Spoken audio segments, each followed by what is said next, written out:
You are knowing what you are wanting. It's nice to be in a focused moment, isn't it?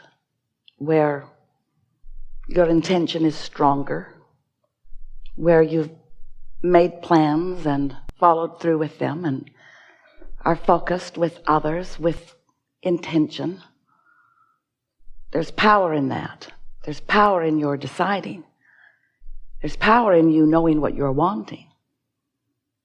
But you can't come to that knowledge quickly. It takes some exposure to life to come to decisions about what you want. And what you want matters. It is of primary importance. It's why you're here. It's why you decided to come into this physical body and to focus here into this time and space, in these beautiful bodies, in this important time where there is so much balance. And by that we mean variety. And by that we mean contrast.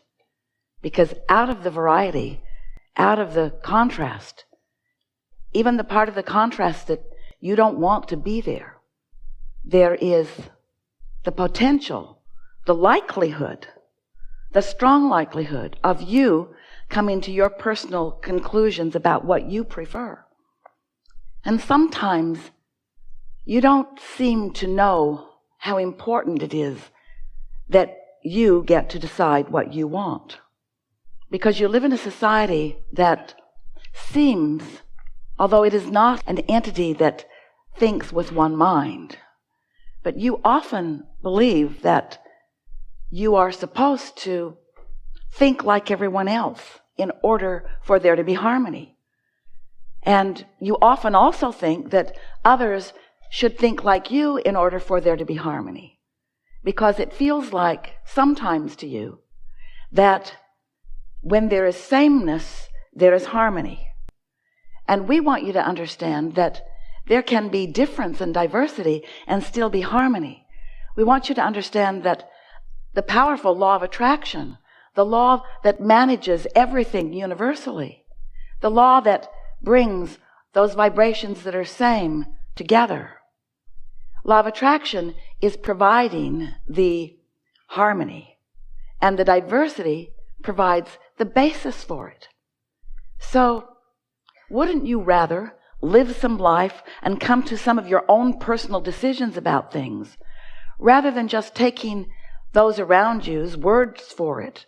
Didn't you find yourself early on knowing that you were misunderstood? Didn't those around you often mistake your intentions?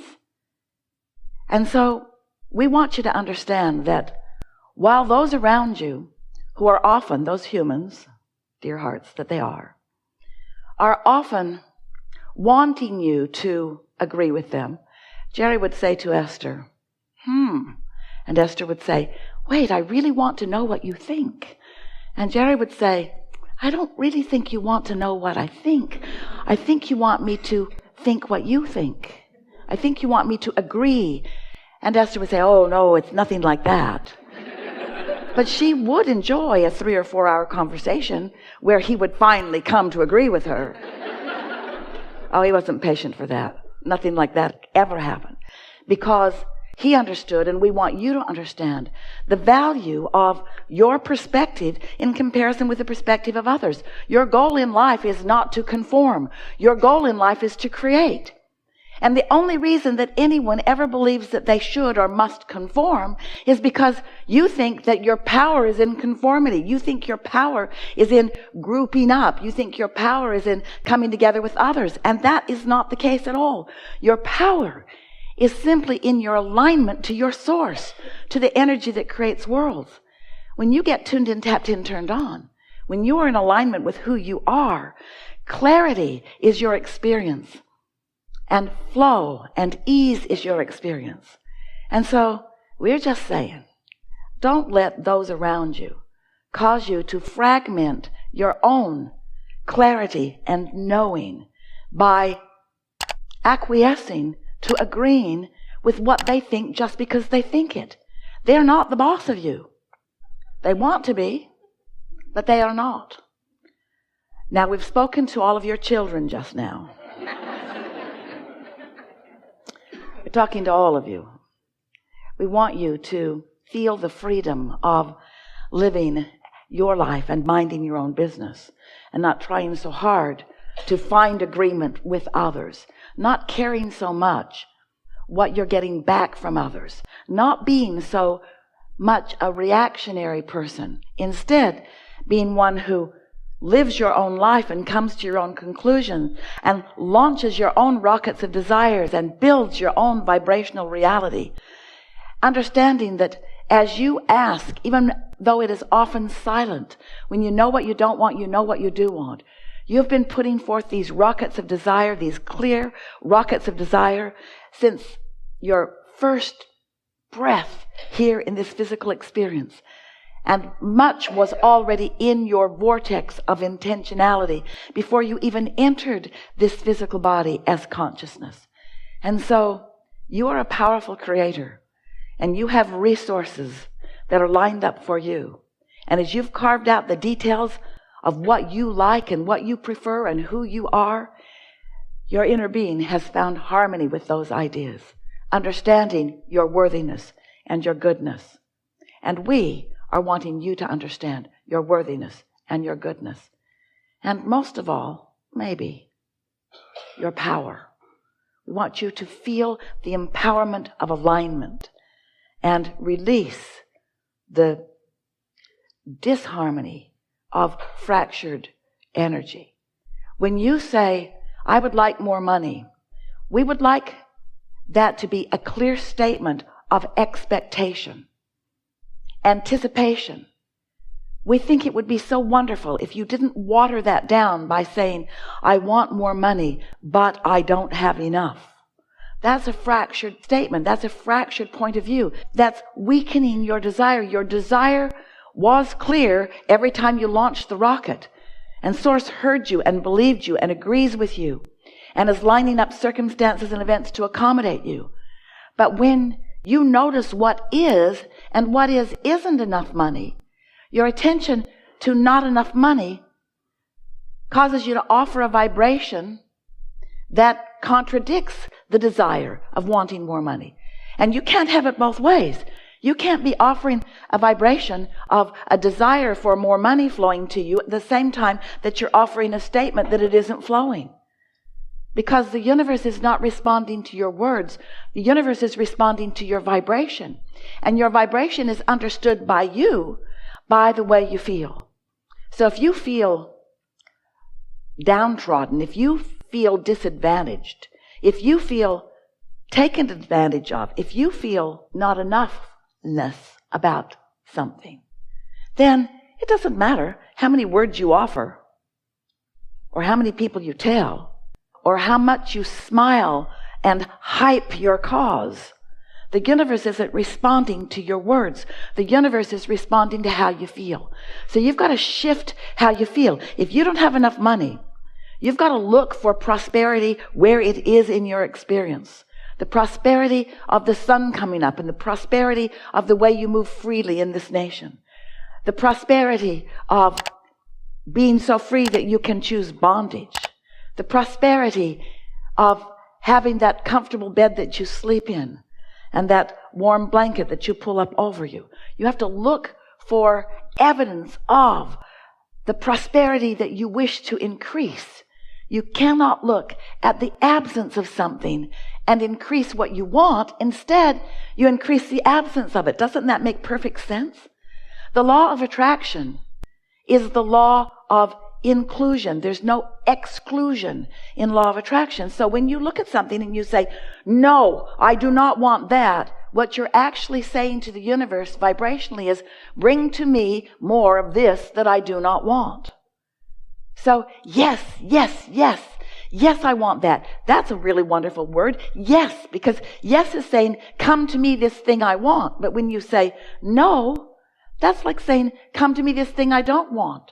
So you want to begin to pay attention to what you're saying yes to and say it more often, and what you're saying no to and say it less often, because you get what you think about, whether you want it or not. So as we began talking to you some years ago, we wanted you to understand how it works. And so we, for a while, called this body of work The science, because it's ever-changing and evolving. Of deliberate, because focus is such a good thing. And that's the sweet spot of being here, to get to deliberately choose and decide. The science of deliberate creation. We thought it was the best title ever for what we are all about, which is thinking on purpose, feeling on purpose, attracting on purpose, creating on purpose. But you, dear hearts that you are, got all serious about it. And you said, oh, cancel. Try to suck those words back before the universe gets hold of them. And we noticed that you were too worried about what you were thinking. You began to apply this soft approach to life that we were wanting you to understand, that we were wanting you to feel knowledge about. Because if you don't understand how the laws work, then you can't notice the consistency with which the law responds to you. Once you understand how the law of attraction works, then you can notice its absolute consistency, and then you can find your place within it. Once you understand that you were source energy before you came into this physical body, and that source energy part of you is still alive and well and active and dominant, then you can understand that you in every moment have a source energy perspective and a human physical personality perspective, and that those two perspectives are playing off of one another. In other words, you are having vibrational relationships with who you really are and what you really want and what you really know and what you're thinking and speaking and knowing in this moment. So the emotions that you feel have to do with how wide that gap is between you and you. When you are in sync with who you are and you've closed that gap, you feel love, you feel exhilaration, you feel satisfaction, you feel eagerness. But when the gap is wide, when what you're thinking is very different from what the source within you is thinking about this moment in time, because that's always where your inner being is focused, right here with you about what you're focused upon, right here, right now about what you're focused upon, right here, right now about what you're focused upon, right here, right now about what you're focused upon. So your inner being is focused. Did we tell you right here, right now about what you're focused upon? Do you understand that your inner being is focused right here, right now about what you're focused upon? And your opinion about what you're focused upon matters in relationship to how you feel. If you're mad at yourself, since your inner being never is, that's what that feeling of guilt feels like, or self-blame. If you're hating someone, and they darn well deserve it too, don't they?